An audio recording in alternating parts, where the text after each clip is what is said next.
दोस्तों, आज मैं आप लोगों के लिए एक नया इंग्लिश पैसेज लेकर आया हूँ, जिसे हम लोग हिंदी में ट्रांसलेट करेंगे। पूरे ग्रामर के रूल को जानेंगे, एक एक वर्ड मीनिंग का क्या हिंदी अर्थ है, ये भी सब पूरी तरह से जानने की कोशिश करेंगे। तो चलिए दोस्तों, हम लोग स्टार्ट करते हैं अपने इस इंग्लिश पैसेज को। देखिए क्या कहा गया है, the whispering tree. Whispering means क्या होता है? फुसफुसाना। क्या बोलते हैं? फुसफुसाना बोलते हैं। देखिए, जो इम्पोर्टेंट वर्ड होगा मैं आपको बताते चलूंगा, इसका होता है फुसफुसाना। क्या होता है अर्थ? फुसफुसाना। द विस्परिंग ट्री यानी फुसफुसाता पेड़। फुसफुसाता पेड़, ठीक है। तो मान लीजिए दो लोग आपस में बात कर रहे हों, जैसे दो लोग नहीं होते हैं, पुरुष या महिला आपस में फुसफुसाती हैं, उसी को विस्परिंग बोलते हैं। तो देखिए दोस्तों, क्या कहा जा रहा है, इन अ क्वाइट विलेज। क्वाइट मीन्स होता है शांत, या मैं लिख देता हूं क्या होता है? शांत। ओके। तो इन अ क्वाइट विलेज यानी एक शांत गांव में, ठीक है, शांत गांव में, एक शांत गांव। नेस्टल्ड। नेस्टल्ड मीन्स क्या होता है? नेस्टल्ड मीन्स होता है बसना, ठीक है। और नेस्टल्ड मीन्स होता है, ये वर्ब का सेकंड फॉर्म है। ये वर्ब क्या होता है? सेकंड फॉर्म है। नेस्टल्ड लिखा है यानी बसा हुआ था, ठीक है। एक शांत गांव में, ठीक है, नेस्टल्ड बसा हुआ था। वो कहाँ बसा हुआ था? बिटवीन। बिटवीन मतलब होता है कि बीच में, रोलिंग हिल्स यानी घुमावदार पहाड़ियों की। यानी कि एक शांत गांव में, जो मतलब ये गांव जो है कहाँ बसा? नेस्टल बसा हुआ था बिटवीन रोलिंग हिल्स। रोलिंग मतलब घुमावदार होता है। क्या होता है? घुमावदार। हिल्स मतलब पहाड़ियाँ। जो घुमावदार पहाड़ियों के बीच में बसा हुआ था अ क्वाइट विलेज, एक शांत गांव, ठीक है। तो एक शांत गांव में, अब यहाँ बात वही कहा जा रही है, there stood an ancient oak tree. मतलब एक शांत गांव में क्या था? देयर। देयर एक इंट्रोडक्टरी वर्ड है, इसका कोई अर्थ नहीं होता, लेकिन ये किसी स्थान को निर्देशित करने के लिए इसका यूज किया था। मैंने यूज ऑफ देयर पढ़ाया है, आप पूरा जाके विधिवत स्टडी कर सकते हैं वहां पर, ठीक है। तो देयर स्टूड, वहां पर क्या था? एक स्टूड खड़ा था, एन एंशियंट एक प्राचीन, ओक। ओक में होता है बलूत का पेड़। बलूत, ओक ट्री मतलब एक बलूत का पेड़ क्या था? खड़ा था, ठीक है। तो यहाँ पर देयर स्टूड एन, वहां पर क्या था? स्टूड, स्टैंड मतलब खड़ा होना, स्टूड मतलब खड़ा था। क्या था? एन एंशियंट एक प्राचीन, ओक बलूत का पेड़ वहां पे खड़ा था, ठीक है। आई sorry, the villagers called it the whispering tree. Villagers लिखा है मतलब गांव के लोग। क्या होगा? गांव के लोग। काल, काल में होता है पुकारना या बुलाना, या कॉल्ड लिखा है तो वर्ब का सेकेंड है या पास्ट इंडिफिनिट में है ये, यानी पुकारते थे, यानी गांव के लोग पुकारते थे। इट मतलब उससे, किसे? उस पेड़ को, ओक ट्री को, बलूत के पेड़ को। क्या? द विस्परिंग ट्री यानी फुसफुसाता पेड़ इसे कहते थे। द विस्परिंग ट्री कहकर इसको पुकारते थे। ओके दोस्तों, तो ये वर्ब का सेकेंड फॉर्म है। ये वर्ब का सेकेंड फॉर्म पास्ट इंडिफिनिट में जाएगा, ठीक है दोस्तों। अब देखिए, फॉर इट, क्योंकि, या फॉर का अर्थ क्या होगा? क्योंकि। फॉर का अर्थ के लिए नहीं होगा, क्योंकि इसके बाद प्रोनाउन इट आया है। प्रोनाउन इट आ जाए या फिर सब्जेक्टिव के रूप में इट आ जाए, ठीक है, या सब्जेक्ट रूप में कोई नाउन है उससे पहले फॉर लगा है तो वहां पर क्योंकि अर्थ देता है। क्योंकि it was said, it was said. तो इट वाज, इट मतलब ऐसा, वाज था, सेड मतलब कहा। ऐसा कहा जाता था, ऐसा कहा जाता था दैट कि if you listen closely on a steel night. देखिए, इफ यू यदि आप, लिसन, ओके, मतलब सुनते हैं, या यदि आप सुनते थे, जब सुनो, यदि आप सुनो, लिसन में से होता सुनना। वो आपका सेकेंड फॉर्म यानी पास्ट टेंस में कल्पना की जा रही है। क्लोजली मतलब क्या होता है? ध्यान से, ठीक है। यदि आप ध्यान से, यू लिसन, आप सुनो, ऑन स्टिल नाइट, स्टिल मतलब होता है शांत, नाइट मतलब रात, एक शांत रात में। यानी अगर तुम, इफ यू लिसन सुनो, क्लोजली ध्यानपूर्वक, ऑन स्टिल नाइट एक शांत रात में, मतलब एक शांत रात में ध्यान से सुनो, यू कुड हियर, आप सुन सकते हैं, इट स्पीक, इससे बातचीत करते हुए, इससे बातचीत करते हुए क्या कर सकते हैं, आप सुन सकते हैं। यू कुड हियर, यू मतलब आप, कुड मतलब सकना सकते के लिए पास्ट में कैन को कुड कर दिया था है, ठीक है। तो हियर सुन सकते हैं, इसके साथ वर्ब का फर्स्ट फॉर्म आता है, कुड के साथ वर्ब का क्या आता है, फर्स्ट फॉर्म, ध्यान दीजिएगा। हियर इट स्पीक, इन्हें सुन सकते हैं बात करते हुए, हाँ, इन्हें बात करते हुए आप क्या कर सकते हैं, सुन सकते हैं। तो आप समझेंगे ना, फॉर क्योंकि, इट वॉज सेड क्योंकि ऐसा कहा जाता था, दैट कि इफ यू यदि आप लिसेंड सुनते हो या सुनते हैं, क्लोजली, पास्ट टेंस की बात हो रही है, पास्ट टेंस में कल्पना हो रही है, ठीक है। ये क्या है, ये आपका कंडीशनल सेंटेंस है, तो ये पास्ट टेंस में एक कल्पना हो रही है वर्ब का। इफ यू लिसन क्लोजली, यदि आप ध्यानपूर्वक सुनते हैं, ऑन एन स्टिल नाइट, एक शांत रात में, तो यू कुड, तो अब दूसरा वाक्य जो आएगा, हो गया, इसका दूसरा वाक्य कॉमा के लिए तो या तब होता है, you can, you could hear it, आप सुन सकते हैं इन्हें बात करते हुए या बोलते हुए, स्पीक, ठीक है, बात करते हुए सुन सकते हैं। नेक्स्ट देखिए, वन इवनिंग, एक शाम, एक शाम, अ क्यूरियस, क्यूरियस मीन्स होता है जिज्ञासु, क्यूरियस मीन्स क्या होता है, जिज्ञासु, एक जिज्ञासु यंग गर्ल, एक नौजवान लड़की, ओके, एक जिज्ञासु नौजवान लड़की, ओके, नेम लीला, नाम, क्या नाम से, लीला नाम की, नेम मतलब नाम की, किस नाम की, लीला, लीला नाम की एक लड़की, डिसाइडेड निश्चय की, ठीक है, डिसाइड यह वर्ब का सेकेंड फॉर्म है, ये पूरा सब्जेक्ट था। A curious young girl named, एक जिज्ञासु नौजवान, नौजवान, नेम लीला, लड़की, नेम लीलन मतलब लीला नाम की, डिसाइडेड निश्चय की, टू टेस्ट जांच करने की, उसने ये जांच करने के लिए, जांच करने की या परखने की क्या की, कोशिश की, डिसाइड की, निर्णय की। द लेजेंड, लेजेंड मतलब फैसला, ओके, या फिर हम क्या बोलेंगे, स्ट्री को, पेड़ होता है, ठीक है, यानी या इस कहानी को, द लेजेंड मतलब कहानी बोलेंगे, ठीक है, द लेजेंड मतलब यहां से हम लेंगे कहानी से, मतलब उस कहानी को टेस्ट करने का उसने डिसाइड किया, निर्णय लिया, ओके, जो भी बातें चल रही थी डिसाइड कर ली। सी टिपटोड, सी टिपटोड टू द ट्रीज, टिपटोड मीन्स होता है किसी के पास पहुंचना, पास पहुंचना, टिप टो मिस होता है, टिप टो मिस होता है आपका पहुंचना किसी के पास, और टिप टोड मिस पहुंची, ओके, तो वह पहुंची टू द, टू मतलब के पास, द ट्री पेड़ की, यानी पेड़ के पास पहुंची। एज द मून, जैसा कि moon cast its silver glow, जैसा कि जो चांदनी पेड़ में, यानी चांदनी पेड़ के पास पहुंची, यानी चांद की चांदनी, जैसे द मून कास्ट होता ना, इट्स सिल्वर ग्लो, ओके, यानी चांद की चांदनी में, कब, यहां पर एज द, जैसा कि मतलब रात कैसा था, चांदनी रात थी, तो वही द मून कास्ट, ओके, यानी चांद की चांदनी, इट्स सिल्वर ग्लो, चांदनी रात, सिल्वर ग्लो यानी सिल्वर प्रकाश डालना, उसे चांदनी रात बोलते हैं। तो वह क्या हुआ, सी स्टॉप्ड, वो पहुंची टू द ट्री पेड़ के पास, as the moon cast its silver glow, जैसा कि जो मून का कास्ट था, इट्स सिल्वर ग्लो, चांदनी रात में था, कैसे था, चांदनी रात में, यानी चांद की चांदनी में वो पेड़ के पास पहुंची।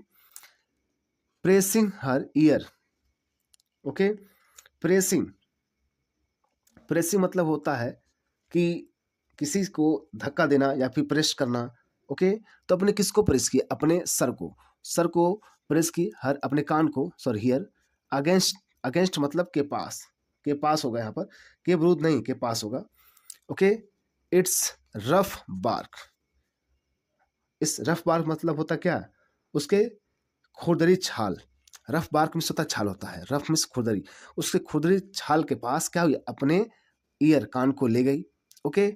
सी वेटेड, उसने इंतजार किया, उसने इंतजार करने लगी कि भाई कब बात करते हैं। एट फर्स्ट, पहले, at first, there was only silence, there was वहां था, ओनली साइलेंस केवल सन्नाटा, वहां पहले तो केवल क्या था, एकदम सन्नाटा था। फिर देखिए, बट देन, बट देन मतलब, बट मतलब लेकिन, देन मतलब फिर, लेकिन फिर फेंटली, फेंटली मीन्स क्या होता है भाई? फेंटली सी हर्ड इट, ठीक है। फेंटली मतलब होता है कि आश्चर्यपूर्वक, ठीक है। क्या बोलते हैं? आश्चर्यपूर्वक, या किसी चीज को सुनकर थोड़ा सा क्या होना, एक्साइटेड हो जाना, वही। तो सी फेंटली, वो आश्चर्यपूर्वक, सी हर्ड इट, वो उसे सुनी। ओके, अ सॉफ्ट, एक कोमल, मॉलिडिक, ओके, मॉलिडिक मधुर, विस्पर फुसफुसाहट, उसने थोड़ी सी सॉफ्ट कोमल मेलोडिक मधुर फुसफुसाहट सुनी।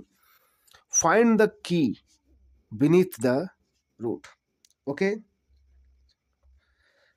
क्या बोला गया? फाइंड द की,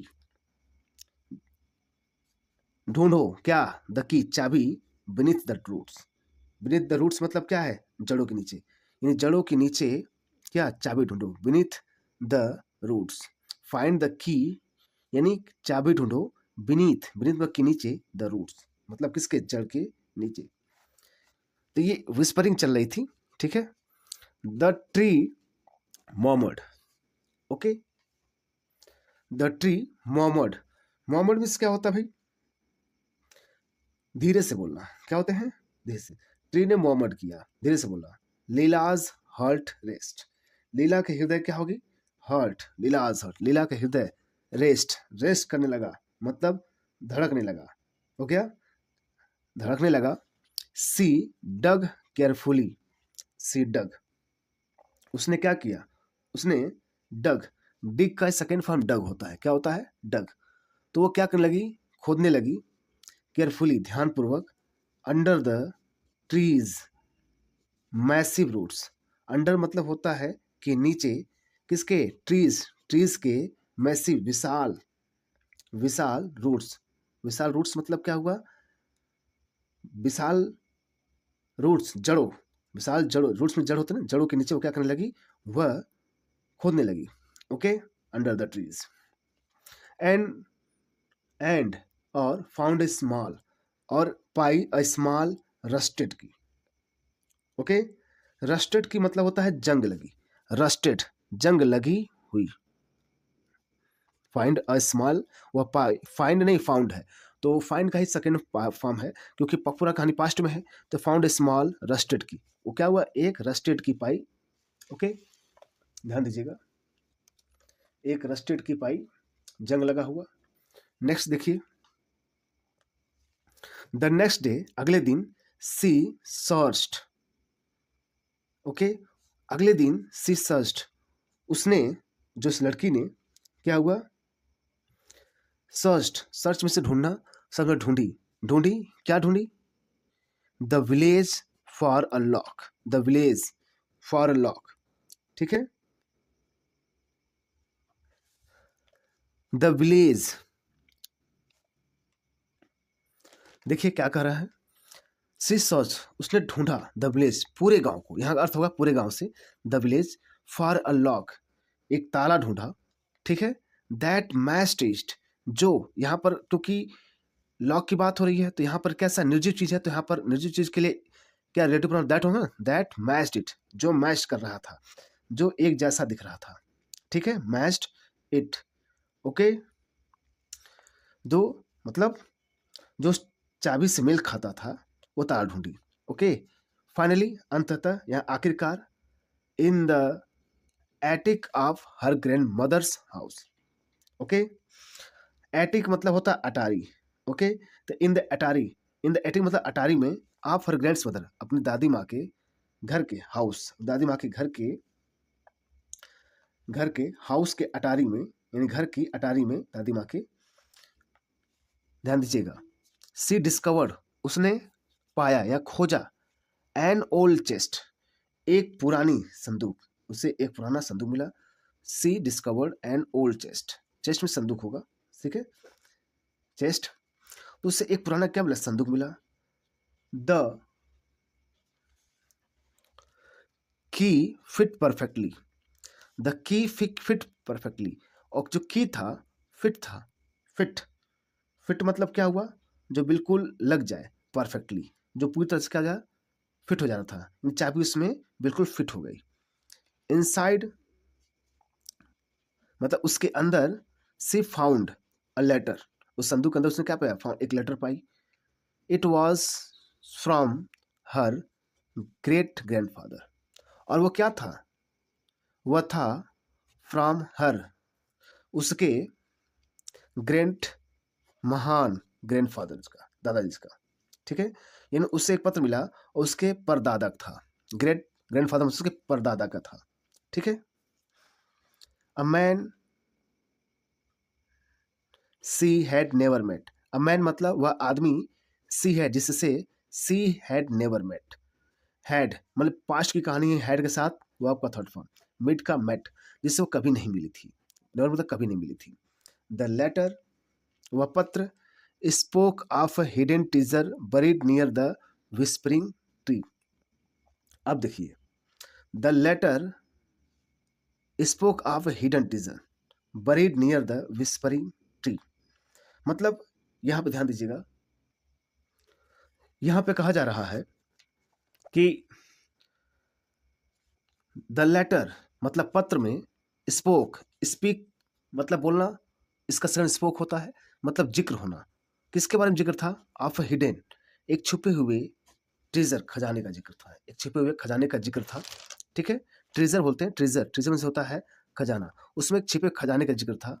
बरीड, बरीड मतलब वो जिसे दफनाया गया था, दबाया गया था, ठीक है।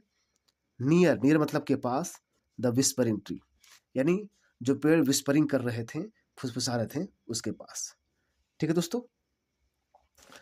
नॉट गोल्ड और ज्वेलर्स, ठीक है, नॉट गोल्ड और ज्वेलर्स, सोना और जेवरात नहीं, नॉट गोल्ड और ज्वेलर्स, सोना और जेवरात नहीं, but a box of seed, सिवाय, बट का मतलब यहाँ क्या देगा, सिवाय, या दुर्लभ, बल्कि क्या देगा, बल्कि a box of seed from rare flowers, बल्कि क्या था, a box of seeds, seeds मतलब बीज, एक बीज का डब्बा था, किसके, फ्रॉम रेयर फ्लावर्स, दुर्लभ फूलों के, दुर्लभ फूलों के बीज का, बीजों का एक बक्सा था, ठीक है। तो रेयर मतलब होता दुर्लभ, ओके, सीड्स मतलब बीज होता है। तो ये सब न सोना चांदी नहीं, सोना चांदी नहीं था, ना ज्वेलर्स थे, बल्कि क्या था, वो बीज थे, बीजों का एक बॉक्स था, किसके, रेयर फ्लावर्स, रेयर फ्लावर्स मतलब दुर्लभ फूलों का, that could bloom even in the harshest winter, that bloom जो खिलते थे, दैट का जो होगा, कुड खिलते थे, जो खिल सकते थे, कुड दिया ना, जो खिल सकते थे, even in the harshest, harshest winter, harshest winter में होता कठोर ठंडी, हो गया, यानी यहां तक कि वह इवन इन द हार्शिट सीट, यानी कठोर ठंड में भी वो क्या कर सकते थे, खिल सकते थे, ऐसे फूल थे उसमें, उसके बीज रखे हुए थे। लीला प्लांटेड द सीड, लीला ने क्या किया, प्लांटेड, प्लांट मतलब बोना, प्लांटेड से बोई, द सीड्स मतलब उन बीजों को, एंड और बाय स्प्रिंग, और बाय स्प्रिंग मतलब बाय मतलब तक होगा, यहाँ पर स्प्रिंग मतलब होता है क्या, बसंत, और बसंत तक the village, the village was filled with विब्रेंट, okay, विब्रेंट resilient flowers, ध्यान दीजिएगा, यानी जो गांव था वो पूरा भर गया, विथ विब्रेंट, विब्रेंट मतलब क्या होता है, जीवंत, क्या होता है, जीवंत, एंड और क्या है, रेजिलेंट फ्लावर्स, और मजबूत फूलों से, और रेजिलेंट में से जो मजबूत होते हैं उन फ्लावर से भर गया था पूरा गांव। The whispering tree had shared it's secret, the whispering जो ट्री था उसने बताया, ने उसने साझा किया, इट्स सीक्रेट, इसके रहस्य को, एंड लीला, और जो लीला थी रियलाइज्ड, उसे महसूस हुआ या एहसास हुआ, रियलाइज्ड दैट की द ग्रेटेस्ट ट्राउजर, जो सबसे बड़ा जो ग्रेटेस्ट ट्राउजर, जो ट्रेजर्स था, ट्रेजर्स खजाना जो था, were often, okay, the ones मतलब लीला को एहसास हुआ जो सबसे बड़ा खजाना था, ऑफन खजाना वह होता है, often the ones that, ones that मतलब क्या हुआ, वह होता है, दैट ब्रॉट जो लाता है life and beauty, okay, to the world. Life जो जीवन और सुंदरता लाता है टू द वर्ल्ड, संसार में, दुनिया में, ओके। तो वही कह रहे हैं ग्रेटेस्ट ट्राउजर वर ऑफन, यानी जो बड़ा खजाना था, ऑफन जो बड़ा खजाना होता है, वर ऑफन वंस वह होता है दैट जो ब्रॉड जो लाता है जीवन और सुंदरता लाता है टू द वर्ल्ड, संसार में। तो दोस्तों आप देख रहे हैं मैंने इस पैसेज को आप लोगों के सामने साझा किया, पूरे ग्रामर के रूल के साथ, एक एक वर्ड मीनिंग का अर्थ बताया, ओके। तो आप इसे खुद लिखिएगा और पढ़ने की कोशिश करिएगा कि आप इसे पढ़ पा रहे हैं कि नहीं, क्योंकि जब तक पढ़ेंगे नहीं तब तक समझेंगे नहीं, लिखेंगे तभी आपको एक एक वर्ड मीनिंग का अर्थ समझ में आएगा और किस टेंस में है, कौन सा वर्ड है, तब आपको क्लियर होगा। ठीक है दोस्तों, तो आशा करता हूँ आप लोग समझ आया होगा। मिलते हैं हम लोग नेक्स्ट वीडियो में। मेरे साथ बने रहने के लिए आप लोग का बहुत बहुत धन्यवाद।